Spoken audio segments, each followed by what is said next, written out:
Magandang araw po sa bawat isa. Ito po muli ang inyong lingkod, Brother Paul Lito Jose, Pastor po dito sa Jesus Christ Baptist Church, Santa Maria, Bulacan. And welcome po sa ating Time in the Word. Ito po ay panahon na kung saan tayo nag-aaral ng salita ng Diyos sa patuloy na ikalalago ng mga mananampalataya, sa ikaliligtas ng mga kaluluwa, at lahat ng ito ay sa ikakaluwalhati ng pangalan ng ating Panginoon. Salamat po at kasama po namin kayo ngayon at nawa patuloy tayong matuto, lumalim sa pagkakilala, pagmamahal, paglilingkod at pananampalataya sa ating Panginoon at tagapagligtas.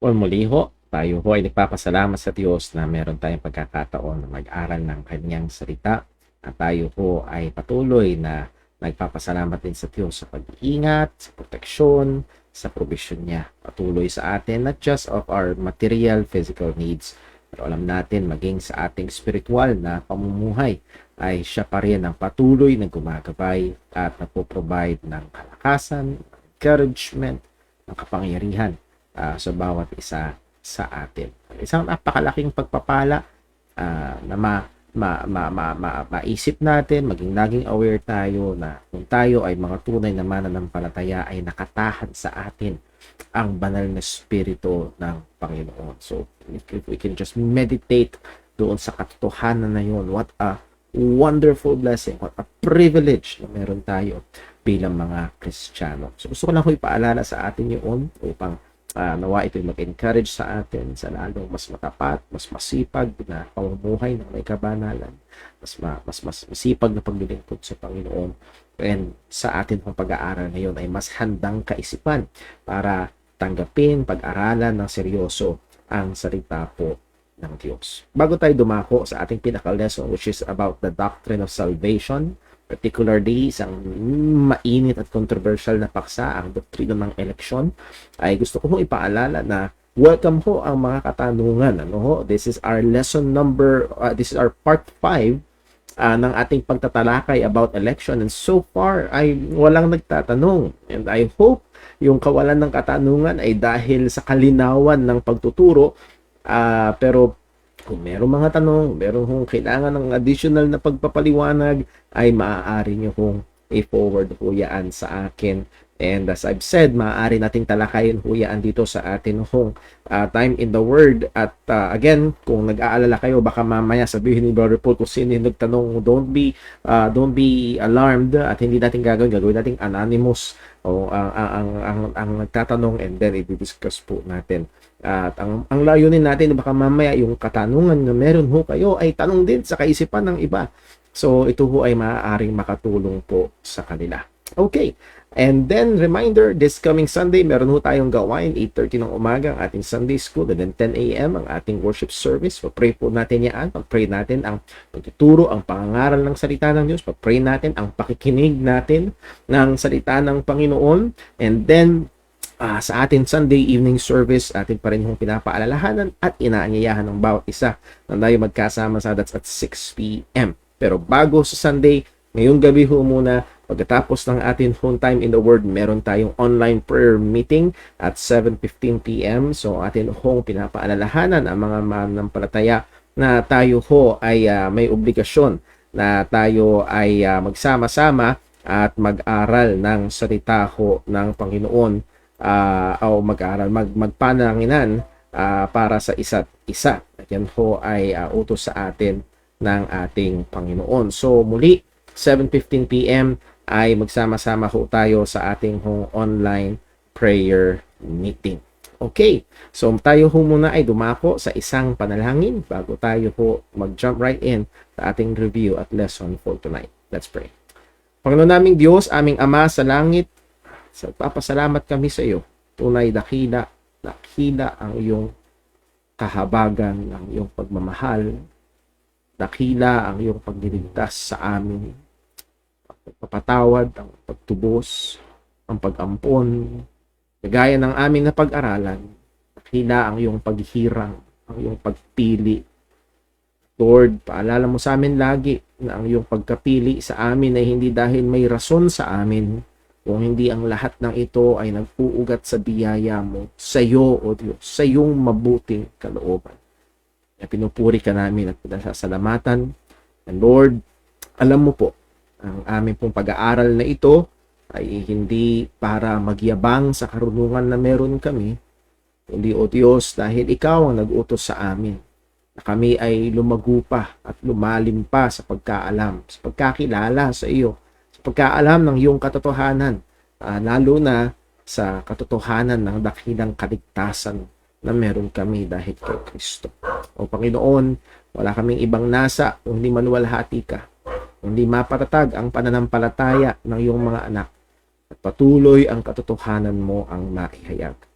Muli, O Diyos, aming inihiling ang iyong paggabay, pagbibigay liwanag. Tulungan mo po ako, lalo na bilang tagapagturo at ang bawat isang makikinig.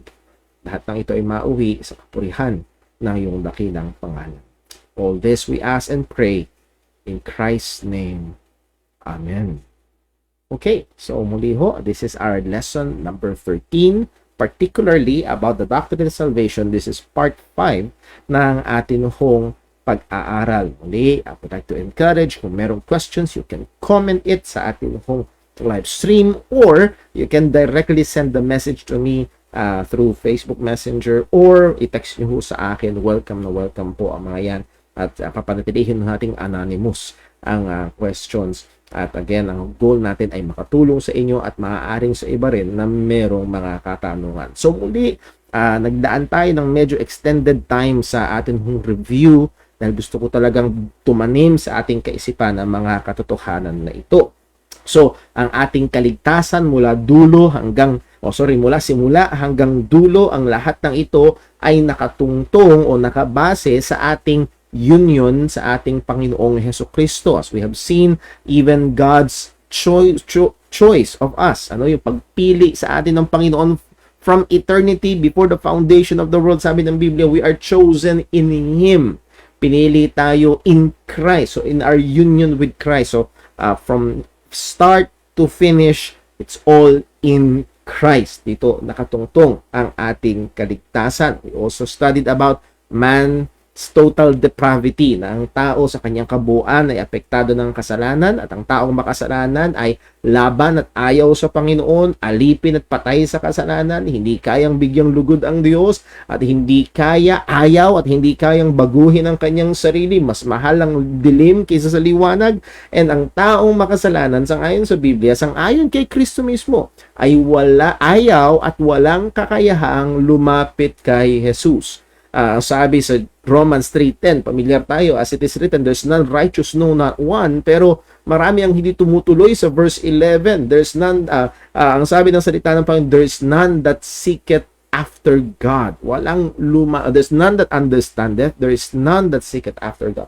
Walang humahanap sa Diyos. Kung paanong walang matuwid, wala kahit isa, walang humahanap sa Diyos. Ayaw ng tao at hindi kaya ng tao na lumapit sa ating Panginoong Kristo, magsisi at manampalataya. Ayaw yan at hindi kaya ng tao dahil siya'y apektado ng kasalanan. We studied na kinakailangan ang mamirakulo at soberanong pagkilos ng Diyos sa makasalanan para siya maligtas. John 6:65. And then pinag-aralan natin ng patungkol sa free will. As I pointed out last Wednesday, hindi maling kaisipan na tila baga ang free will ng tao ay hindi apektado ng kasalanan. With the truth of total depravity, even man's will is affected by sin. And because that is true, ang kanyang kalooban ay ang kanyang will ay hindi nakatakas sa korupsyon ng kasalanan. Ito ay patay at alipin sa kasalanan. So he is free. Man's will is free in sin, sa kasalanan. At again, actually, ito ay malaya doon lamang sa estado na yon. And then, ang ating pinag-aaralan ngayong gabi, o mga tumang nakaraan na time in the Word natin, is God's sovereign election unto salvation. Anong ibig sabihin nito? Ang Diyos, mula pa nung pasimula, from eternity past, ay mula pa nung pasimulang walang hanggan, sa kanya, pamamagitan ng kanyang soberanong kalooban, ay pumili ng mga partikular na individual upang iligtas. Ito yung ibig sabihin natin ng God's sovereign election, ang soberanong pagpili ng Diyos sa ikaliligtas. Pinag-aralan natin ang iba't ibang uri ng election sa Bible. We looked at national election. Ang tawag ng ibang theologian dito is theocratic election, which is the nation Israel. Pinili ng Panginoon Israel, mine elect. Sabi ng Diyos, we also have occupational election. Bezaleel ay pinili ng Panginoon para gumawa doon sa tabernacle. Or ang tribe of Levi ay pinili ng Panginoon para maglingkod sa templo. So those are occupational election. Meron din angelic election to the elect angels. And we also looked at apostolic election. May mga pinili out of many disciples. Pumili si Jesus ng 12. At meron tayong ilang observation patungkol sa mga election na ito. Number 1, this election or selection does not guarantee salvation to the selected. Hindi ginagarantiya na ligtas. So, hindi porkit pinili ang bansang Israel, lahat na ng Hudyo ay ligtas na. It doesn't mean that way.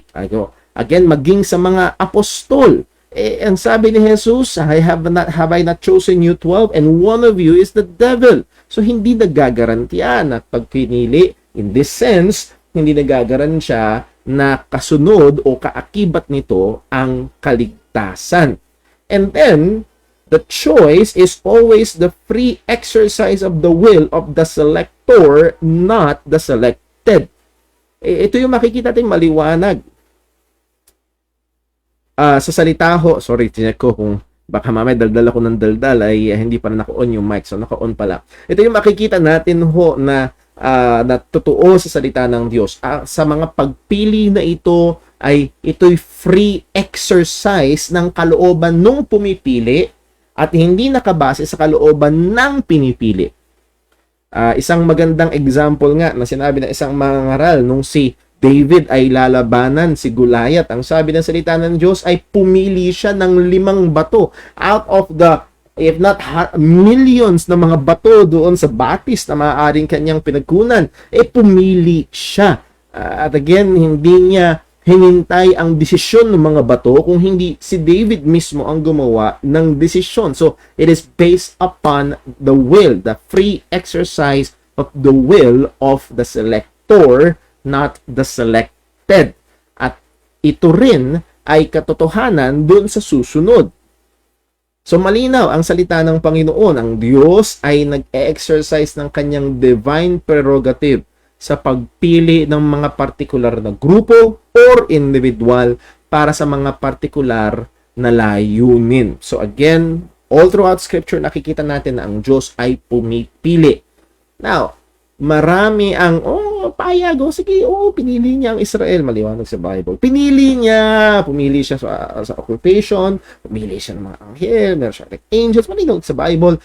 Meron siya mga piniling mga apostles. Again, that's very clear in the Bible. Pero marami ang nabubulunan sa salvific or soteriological election. That is, pagpili ng Diyos ng mga maliligtas.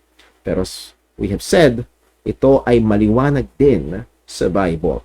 Acts chapter 13 verse 48, and when the Gentiles heard this, they were glad and glorified the word of the Lord, and as many as were ordained to eternal life believed. So, kailangan mong gumawa ng matinding gymnastics ng ACGCs para palabasin ang kabaligtaran dito at para palabuin ang malinaw na sinasabi ng salita ng Diyos. Ang sabi, kung gaanong karami ang itinalaga sa buhay na walang hanggan, sila yung sumampalataya.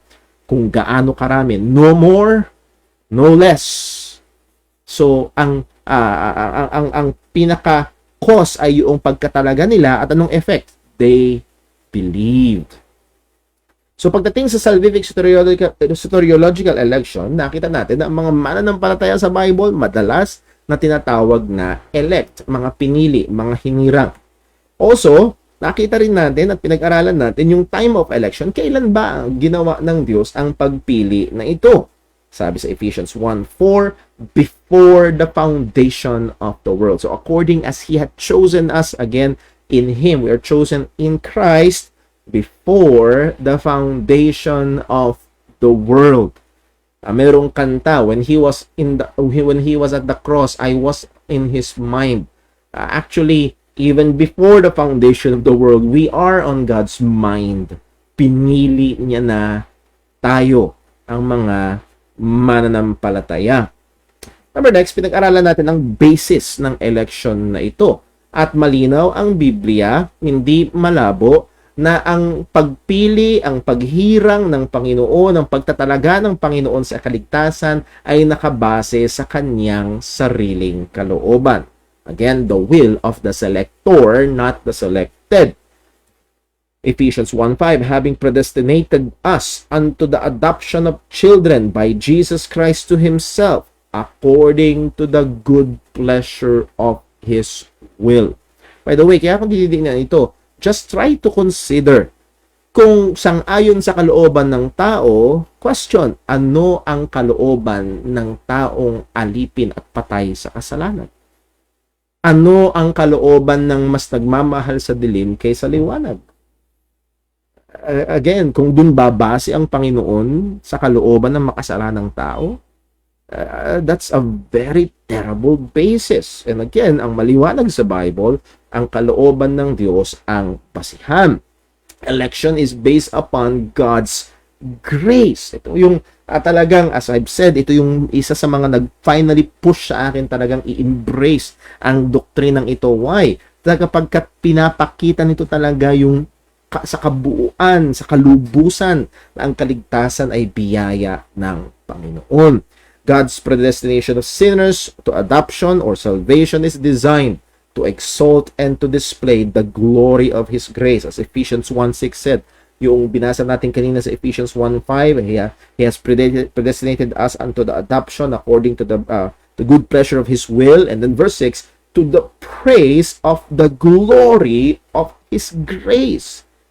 Itong pagpili ng Diyos sa atin mula pa nung wala pa nung before the foundation of the world, ang sabi ng salita ng Panginoon, it is to the praise of the glory of His grace. It is about God's grace. And let me just mention quickly yung view sa kabila na tumitingin na, well, kaya pinili ng Diyos yan kasi siya ang nakita ng Diyos at pipiliin ng tao ang Diyos. That's not grace. That's merit. Dahil may nakita ang Diyos doon sa tao. So again, ang election na ito ng Diyos, ang predestination na ito ng Diyos, it is to the praise of the glory of His grace. Kaya nga ho, malinaw, ang sabi ng Romans 11 verse 5, even so then at this present time also there is a remnant according to the election of grace. Again, pag sa Bible, pag pinag-usapan ng pagpili ng Diyos na may koneksyon sa kaligtasan, it is always by grace. And if by grace, then it is no more of works. Hindi nakasalalay sa gawa o gagawin ng tao. Point, God's selection or election is purely grace-based. Kaya nga yung challenge natin is your view of God's election unto salvation based upon grace alone? Or, ang pananaw mo ba tungkol sa pagpili ng Diyos ay ginagawa ang tao na may kontribusyon o karapat-dapat lamang siyang piliin? Fair lang na piliin ng Diyos ang taong makasalanan ito sapagkat may rason. So again, no. Ayon sa Bible, it is based upon God's Word. It is designed to exalt, to display the glory of the grace of God. So ganito ba ang view mo sa election? Election is not based upon man's work. Sa Romans 9 verse 11, pinag-usapin, gumamit ng halimbawa si Apostol Pablo in Jacob and Esau, na kung saan pinili ng Diyos si Jacob over Esau. At ano ang basihan nito? Well, ang sabi sa verse 11, for the children being not yet born, neither having done any good or evil. So maliwanag, hindi sang-ayon sa kanilang ginawa o gagawin na mabuti o masama. Hindi yun ang basihan. Bakit? That the purpose of God according to election might stand, not of works, but of Him that calleth. Do you see the emphasis? Nakikita mo ba nakikita ba natin yung pagdidiin dito ni Apostol Pablo na ang basihan lagi ng pagpili ng Panginoon ay siya sa kanyang sarili, kalooban niya, biyaya niya, but Him that calleth, siya na tumatawag. So, according to the purpose of God, according to election might stand. So again, the emphasis lagi, it is of God. It is of God. Nakabase sa Panginoon, sa kanyang sarili, ang kanyang paghihirang. Kaya nga, ang punto ay, God's choice of Jacob over Esau is not based upon any foreseen work or merit. Naalala nyo ho, this is the third time na didiinan ko, ang dalas kong naririnig noon tuwing ang preaching is about Jacob and Esau, ay ang nasabi ng mga pastor na pakinggan ko ay nakita ng Diyos na babaliwalain lang daw ni Esau yung kanyang birthright kaya pinili si Jacob. Ang magandang tanong ay, hindi niya ba nakita na manloloko si Jacob? Multiple times. Again, that thinking na nakita ng Diyos ang gagawin ni Esau, na hamakin lang niya yung birthright niya kaya si Jacob ang pinili, is totally contradictory sa Romans 9:11. Hindi nga nakabase sa kanilang gawa. And then God's gracious election seems to be, again, take note that word, seems to be, tila baga, unfair. Parang di patas. Okay? Pinili ng Diyos, hindi sangayon sa gawa nila, pinili ng Diyos si Jacob. Paano na lang si Esau? Parang unfair yata. Bakit si Jacob? Si Esau yung panganay. Kaya nga ho, inassume ni Apostol Pablo, Paul assumed this objection of unfairness with God's choice of Jacob over Esau. Anong sabi? What shall we say then? Is there unrighteousness with God? God forbid. Again, isa ito sa mga katotohanan, isa ito sa mga talata na talagang ginamit ng Panginoon sa akin para mas lalong maliwanagan dito sa doktrinang ito. Na ang doktrina ng pagpili ng Diyos ay seemingly unfair doon sa hindi pinili. Again, doon sa kabilang view na mas kilala sa tawag na Arminian view ay walang unfairness kasi nakita ng Diyos yung choice mo eh. Pinagbasihan ng Diyos yung choice mo at base sa choice mo, dun tinungtong ng Diyos yung choice niya. So it's all fair. Again, mawawala ito. Mawawalan ng saysay itong tanong na ito ni Apostol Pablo, is there unrighteousness with God? Pagdating sa pagpili ng Diyos kay Jacob over Esau, is there unrighteousness with God? So ina-assume niya na sa unang tingin parang unfair. Well, anong sagot ho dito? Ang sagot, election is the free choice of God. Ang pagpili ng Diyos ay sang-ayon sa malayang pagpili. Ang pagpili ng Panginoon ay sang-ayon sa kanyang malayang kalooban. Again, is there unrighteousness with God? God forbid. Verse 15, for he saith unto Moses, I will have mercy on whom I will have mercy, and I will have compassion on whom I will have compassion. So then it is not of him that willeth, nor of him that runneth, but of God that showeth mercy. Anong sagot dito sa tila baga unfairness? Ang sagot ng salita ng Diyos, malaya ang Diyos na pumili. He has all the power and the right to make his sovereign choice. At hindi yun unfair. Hindi yun unfair. Bakit hindi unfair? Hindi naman nakabase sa gawa nitong dalawang ito. The children not yet being born or having done any good or evil. So, hindi nakabase sa kanila, kundi nakabase sa Diyos mismo at malaya siya. Itong sagot ng salita ng Diyos, malaya ang Diyos na pumili ng kanyang gustong kahabagan, gustong pakitaan ng biyaya. Malaya ang Diyos. The absolute sovereignty of God displayed. Verse 16, so then it is not of him that willeth, nor of him that runneth, hindi sa kalooban ng tao, at hindi sa effort ng tao. Yan ang dinidiinan. But of God that showeth mercy. Verse 18, therefore, hath he mercy on whom he will have mercy, and whom he will, he hardeneth. God is completely sovereign in who will receive mercy or not receive mercy. Hindi lang siya malaya na kanino siya magpapakita ng awa. Malaya din siya na magkait ng awa sa iba.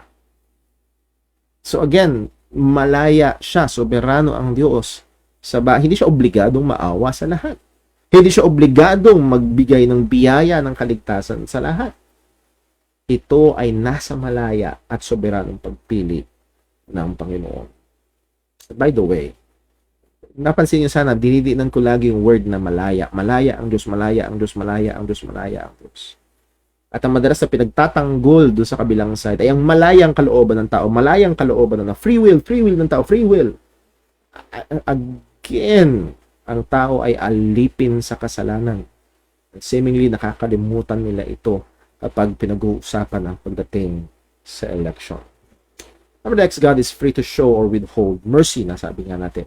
James 1 verse 13, let no man say, again, ang dinidiscuss natin dito ay doon sa sinabi na, and whom he will, he hardeneth. At maglaan tayo na maraming panahon dito last time just to clarify na ang Diyos ay hindi actively nagpapatigas ng puso ng tao para hindi sumampalataya. Hindi yun ang ibig sabihin. Bakit? Sabi nga ni James, ang Diyos ay hindi nanunukso, hindi natutukso at hindi nanunukso para gumawa ng masama. So, ang view na para bang ang Diyos ang actively kumikilos sa tao para wag sumampalataya, it's just totally unbiblical.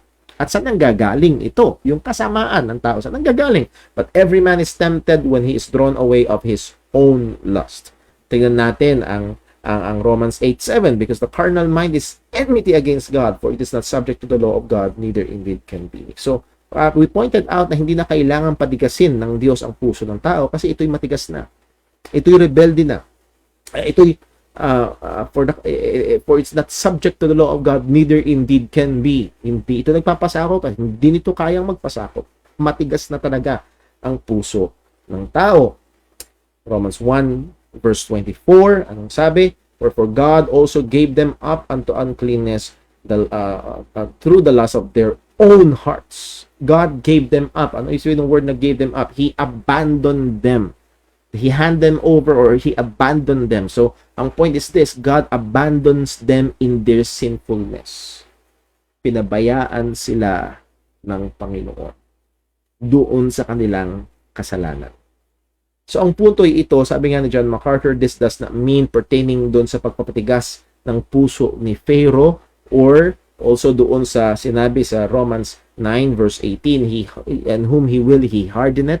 This does not mean that God actively created unbelief or some other evil in Pharaoh's heart, but rather he withdrew all divine influences that ordinarily acted as a restraint to sin.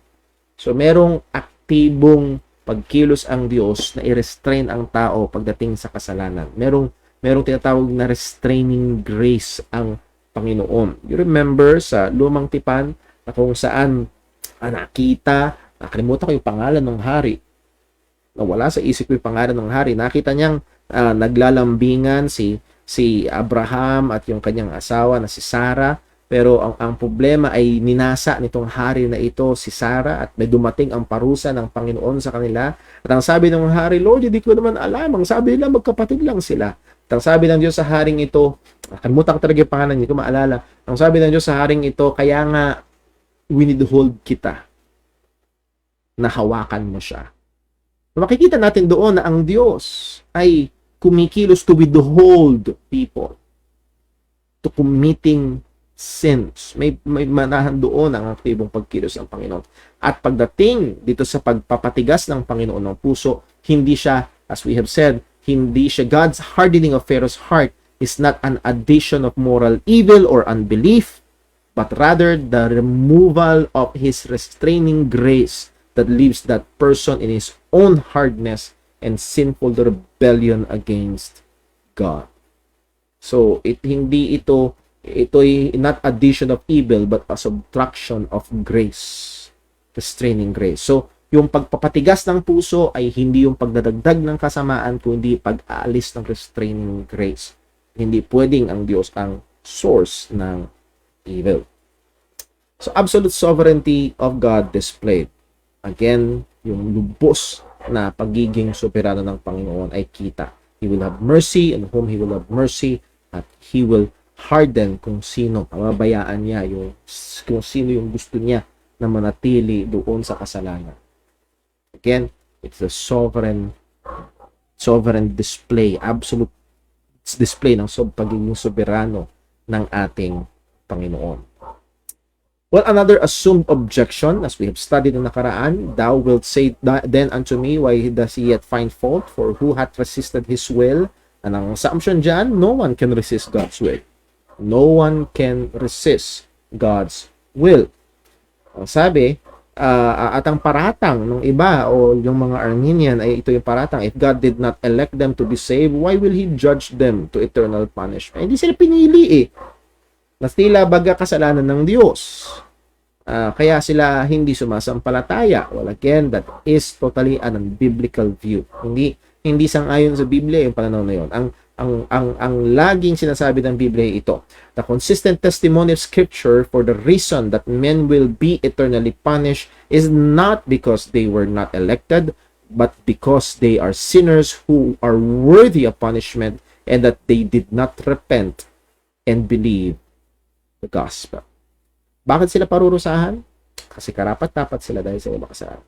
Kasi ayaw nila magsisi at ayaw nilang manampalataya. Ito ang consistent testimony ng Scripture. Hindi dahil hindi sila pinili ng Panginoon. Ang sisi ay wala sa Diyos.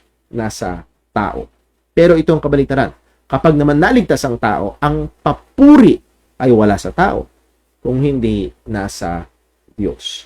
To the praise of the glory of His grace.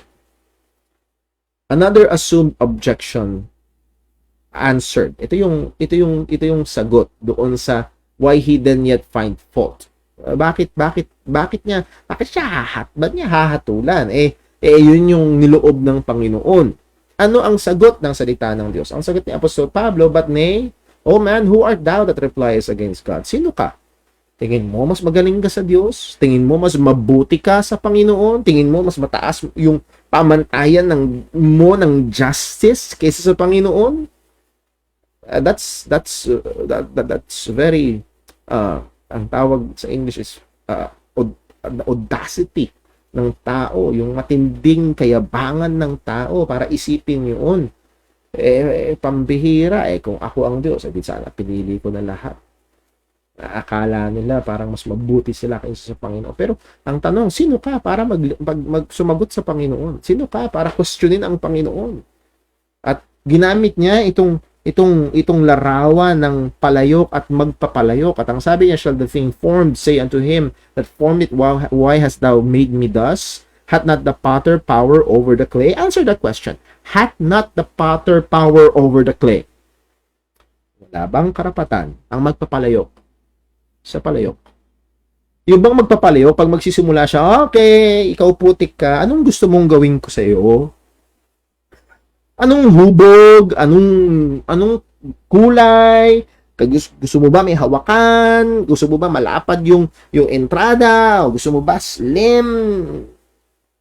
Sabihin mo sa akin kung anong kalooban mo. Ganun ba ang estilo ng magpapalayok? No! The potter have absolute sovereignty over the clay. Had not the potter power over the clay? And the answer to that is yes. May kapangyarihan, may karapatan ang magpapalayok sa putik. Of the same lump, and again, dinefine natin yung lump dyan, hindi yan church, but the whole of humanity, sinful mankind, mula sa mga makasalanan ay the same lamp make vessels unto honor and another to dishonor. Kung yun ang kalooban ng Diyos, again, He will have mercy on whom He will have mercy, and whom He will, He hardeneth. Dun galing. Malaya ang Diyos dito. Malaya ang Diyos na gawin ito.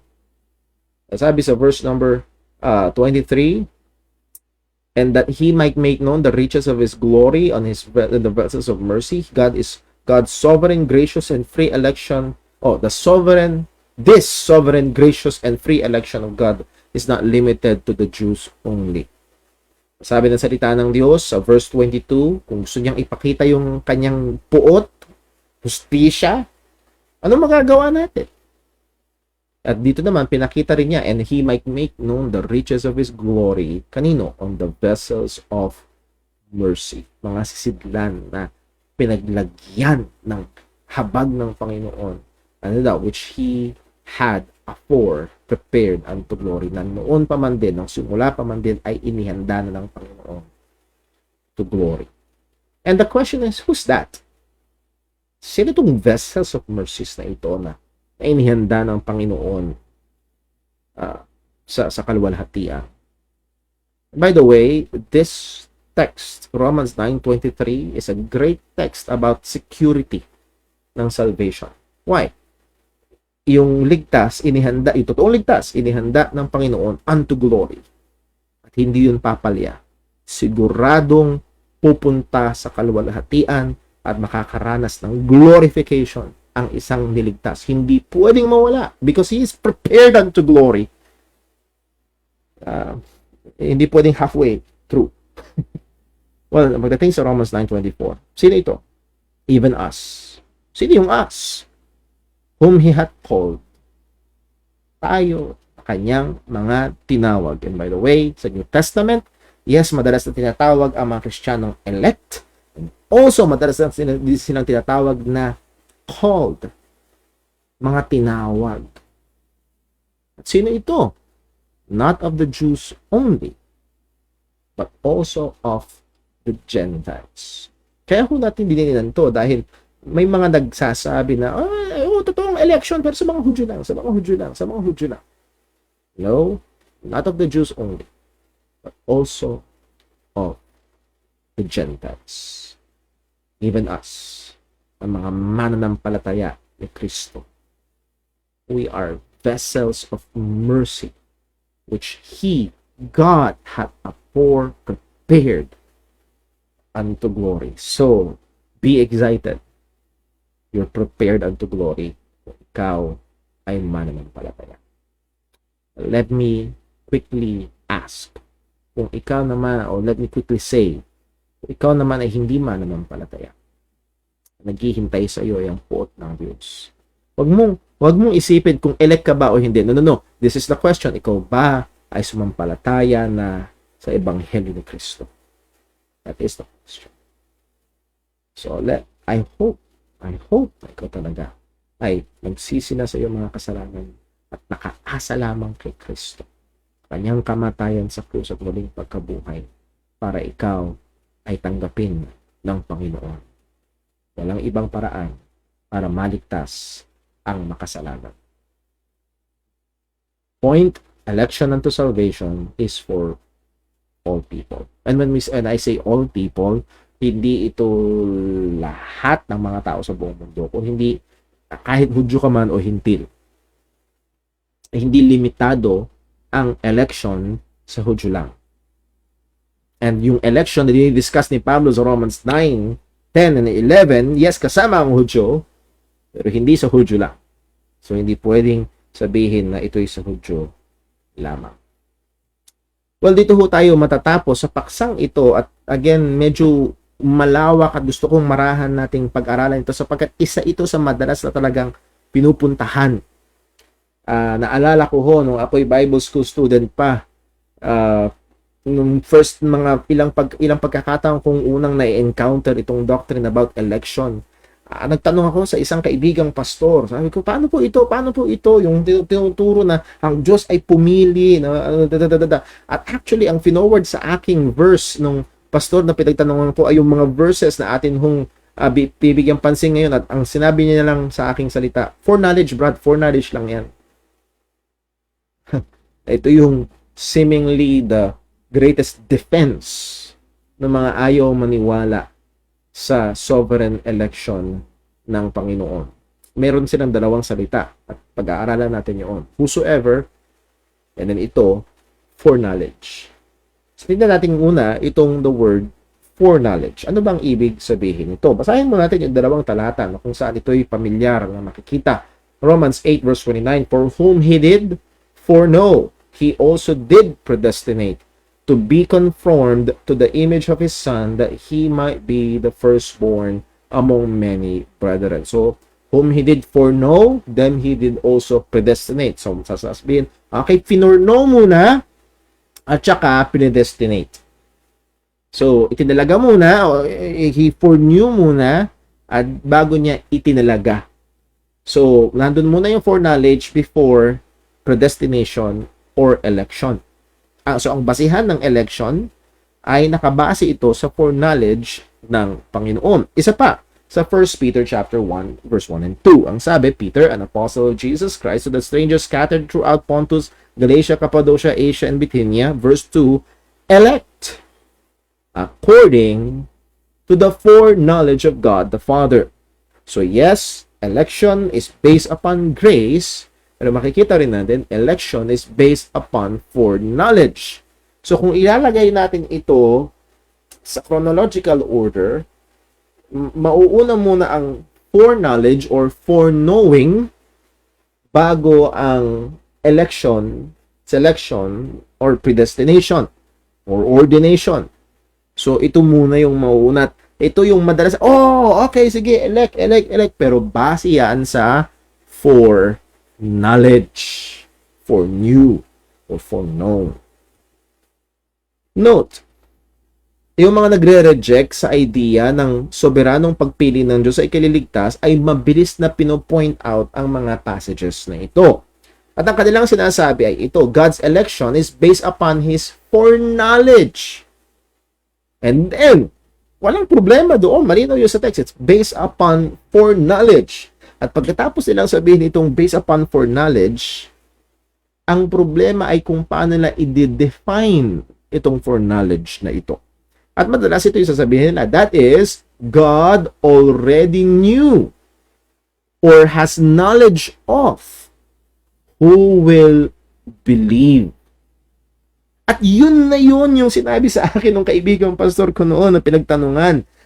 Nung una kong pinag-aaralan itong about, nung una kong na-encounter about itong election. Sabi niya, foreknowledge lang yan, Brad. Alam na ng Diyos kung sino ang sasampalataya. That's exactly yun ang sinabi sa akin. God already knew. Alam niya na, may knowledge na siya, may information na siya. Alam niya kung sinong sasampalataya, kung sinong gagawa ng tamang desisyon para lumapit kay Kristo at base doon sa impormasyon na meron siya, kaya siya gumawa ng pagpili. So, nakikita natin, alam ng Diyos o alam na ng Panginoon yung gagawin pagpili ng tao or alam na ng Diyos kung sino ang sasampalataya sa Kanya at base sa nalalaman na ng Diyos na gagawin ng tao, ibinase ng Diyos yung Kanyang pagpili. Ito, sad to say, ito ang popular na paniniwala sa panahon natin ngayon. And actually, itong paniniwalang ito ay napakadaling tanggapin. Itong paniniwalang ito ay napakasarap sa tao. Bakit? Dahil inilalagay pa rin ang kontrol nito sa tao. Nakabase sa tao. Nalaman ng Diyos ang gagawing desisyon. Nalaman ng Diyos na pipiliin mo siya. Na alam ng Diyos na sasampalataya ka. At base dito sa foreknowledge na ito, particularly ang knowledge kung sino ang sasampalataya, God made His selection. Dito ibinase ng Diyos yung kanyang pagpili. Kaya nga daw sabi ni Pedro nga, elect according to the foreknowledge of God. Ito yung madalas na isinasagot. Ito yung popular na talata. As I've said, komportable ito sa tao. Bakit? Nilalagay pa rin ang control sa tao. Kung babalikan natin yung Romans 9, ang sabi ng Panginoon, I will have mercy on whom I will have mercy. At ang ginamit niyang halimbawa, si Jacob at si Esau, hindi pa sila pinapanganak, at wala pa silang ginagawang mabuti at masama. At ang point, hindi nakabase sa kanilang gagawin o sa desisyon nila. That the purpose of God according to election might stand. So again, as I've said, ito ay madaling tanggapin, ito ay masarap at komportable at patas, fair sa pananaw ng tao. Pero ang tanong ay, ito ba ang tama at sang-ayon sa salita ng Panginoon? Sinan natin. Sabi ni Frederick Godet, isang Armenian theologian, sa kanyang commentary sa Book of Romans, in commenting in this very verse, Romans 9:29, ang sabi niya, in what respect did God thus foreknow them? So whom he foreknew, he did also predestinate. Yun yung kinokomentan niya. At ang sabi niya, foreknown as sure to fulfill the condition of salvation. And what's the condition of salvation? Faith. So he foreknown, foreknown as his by faith. Na madaling salita, ito yung sinasabi na he foreknown, alam niya na ma-fulfill daw nung taong yun yung kondisyon para maligtas, at ang kondisyon para maligtas ay manampalataya. It's another way of saying na alam ng Diyos na sasampalataya siya, kaya siya predestinate. Alam ng Diyos kaya nasasampalataya siya, kaya siya inelect. Ito yung kanilang kapahulugan ng word of foreknow or foreknowledge. Now let's look. Ano bang ibig sabihin ng word na foreknow or foreknowledge? Ang Greek word na nasa likuran nito is the Greek word proginosko. Ito'y compound word from the Greek word pro, meaning primary. It is a primary preposition, and ibig sabihin ay for, or that is in front or prior, nasa harap or bago. Okay?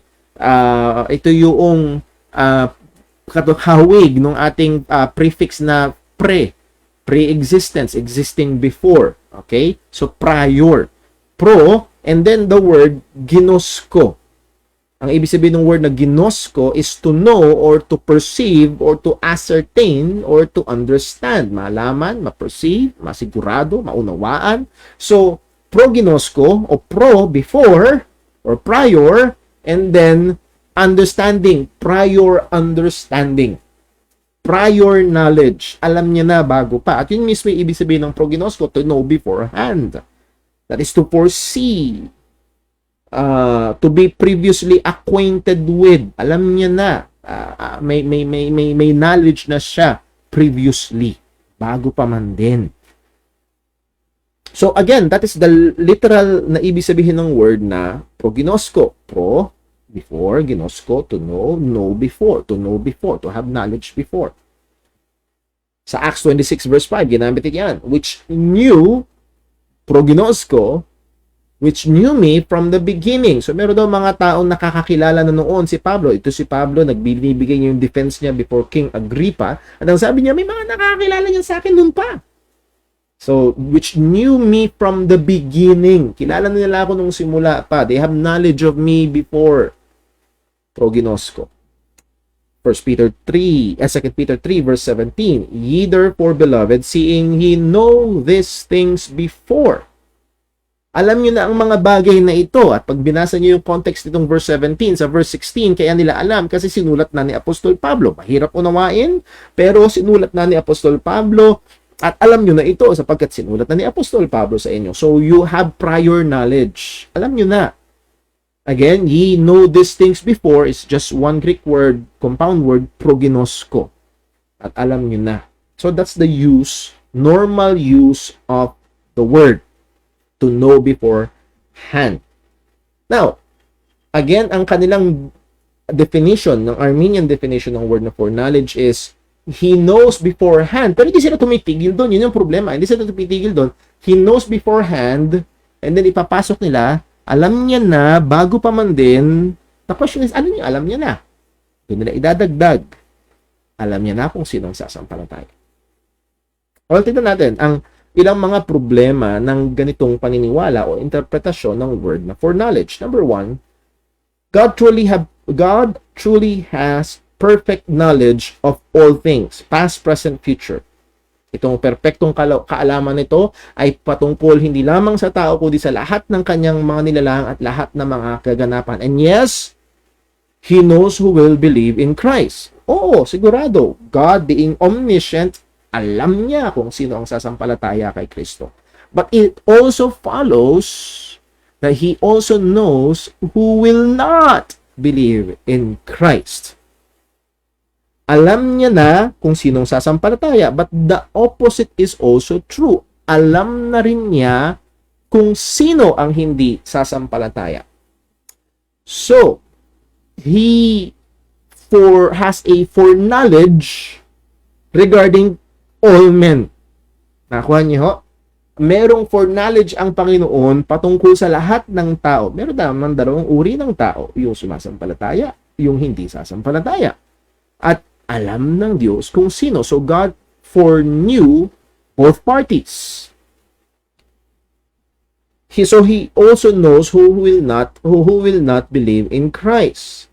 God foreknew all men. Pero may problema. Pag inilapat natin itong katotohanan ito na God foreknew all men sa Romans 9 verse 29 hanggang 30, may problema. Ito yung problema.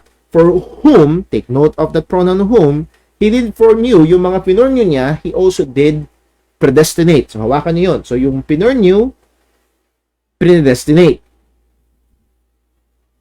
And whom He did predestinate, verse 30, then He also called.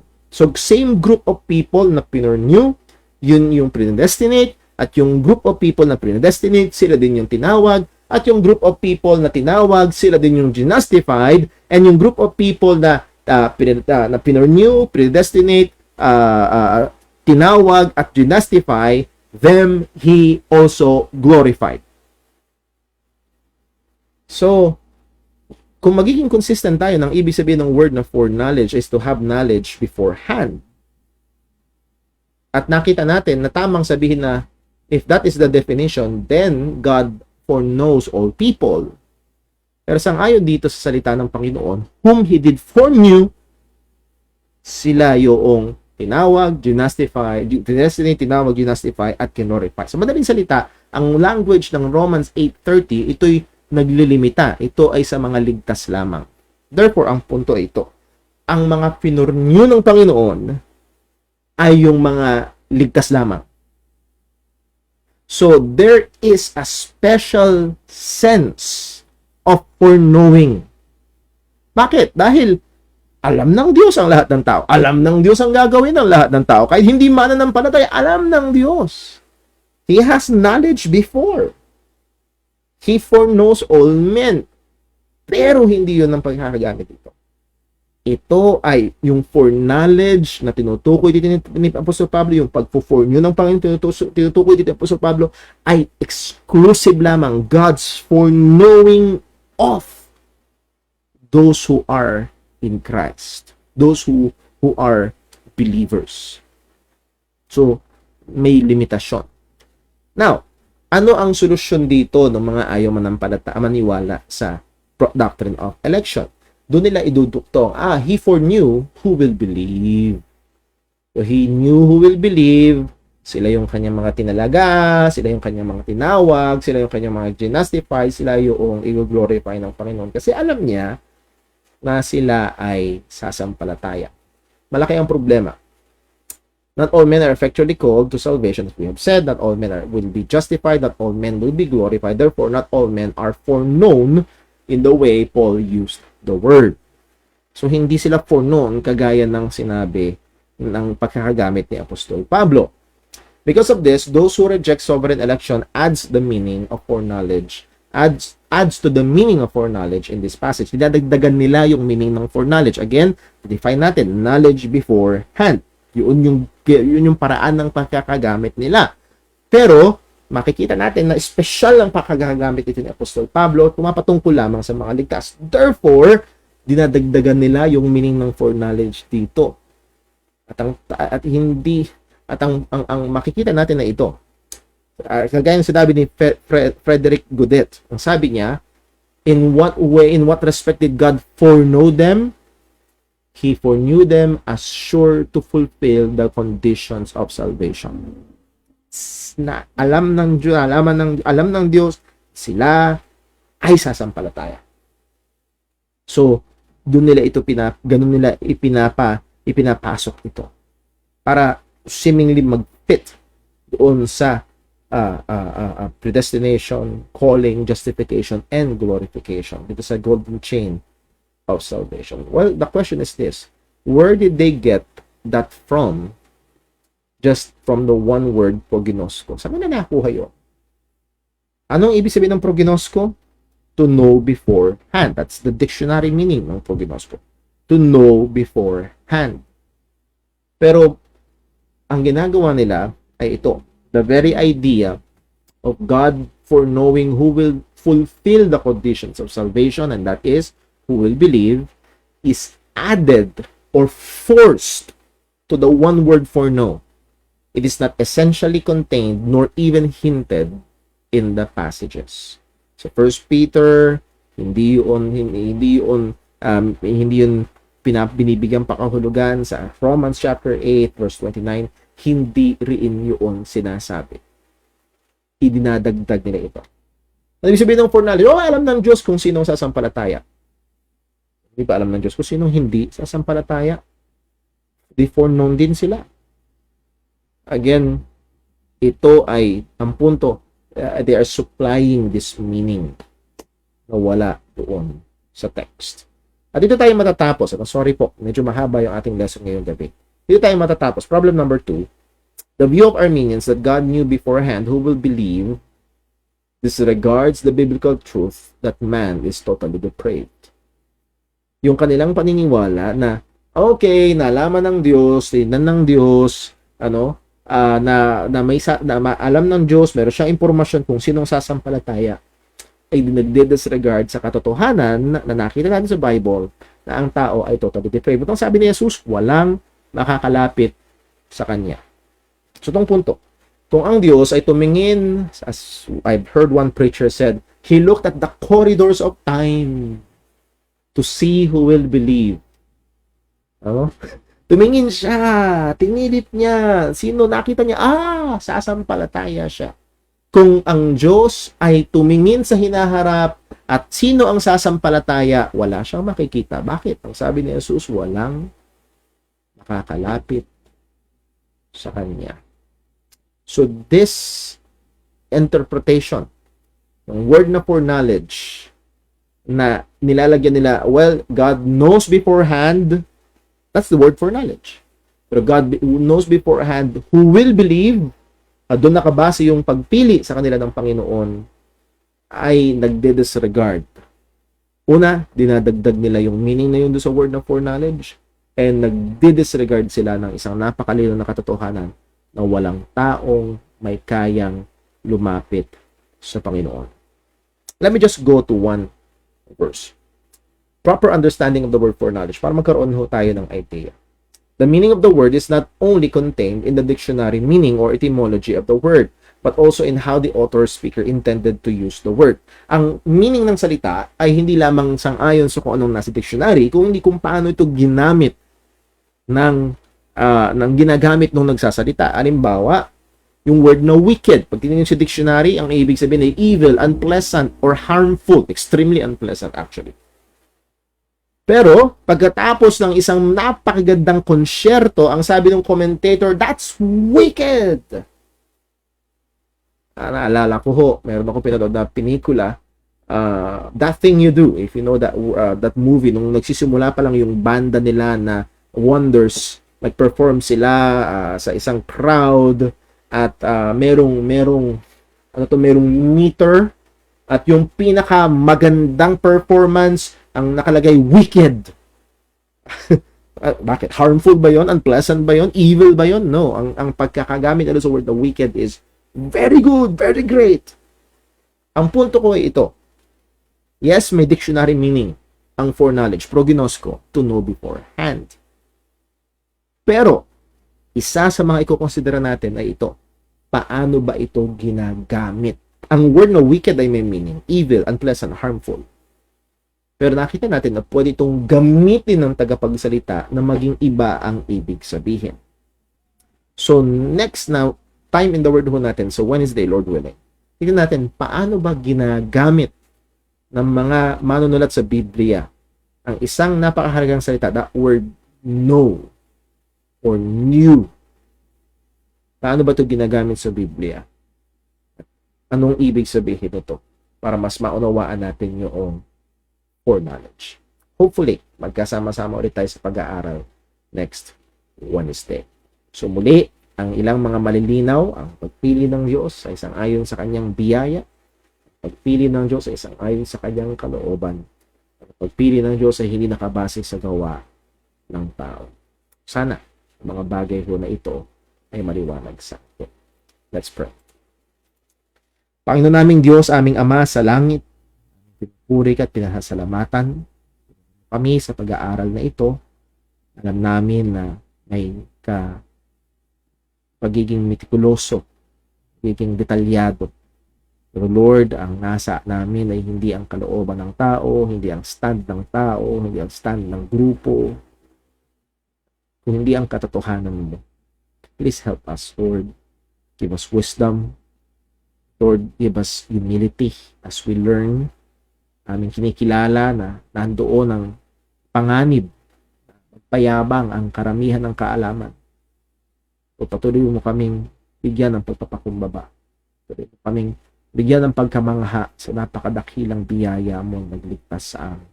Sa iyong pagkapili sa amin bago pa itatag ang sa imibutan. Thank you po, Panginoon, sa iyong salita na patuloy naming basihan ng katotohanan. Gabayan mo kami maging sa pagpapatuloy po namin sa online prayer meeting. Muli, ikaw po magpala sa aming time na magkakasama at panalangin sa iyo.